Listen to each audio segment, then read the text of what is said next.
jam striker ini.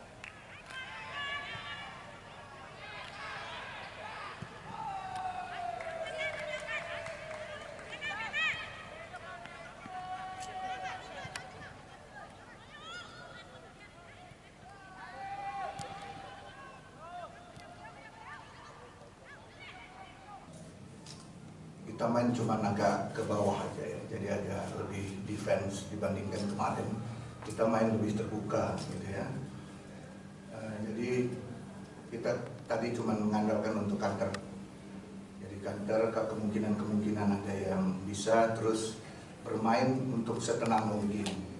Tapi defense kita harus lebih dalam, lebih kompak. Mungkin itu aja perubahannya pada hari ini ya. Karena kemarin kita terlalu terbuka, terus pemain banyak yang terburu-buru.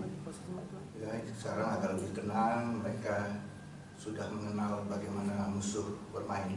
Mungkin itu aja yang bisa saya sampaikan. Terima kasih. Jadi skill yang paling utama, ya. Skill fisik juga mesti kita tingkatkan, skill. Ya, jadi banyak PR-nya ini, terlampau banyak PR ya untuk tim nasional ini ya. Jadi kita harus memperbaiki. Kita kan sama-sama Asia Tenggara ya, kita mestinya imbang-imbang lah gitu ya. Tapi karena kita sudah lama nggak berkecimpung di sepak bola putri, jadi cukup tertinggal gitu. Karena saya pernah tahun 97 saya pernah SEA Games asisten coach. Itu kita dengan Thailand di semifinal kalah tapi kalahnya hanya 2-0 pada saat itu. Jadi sekarang cukup signifikan ya kemajuan dari Thailand.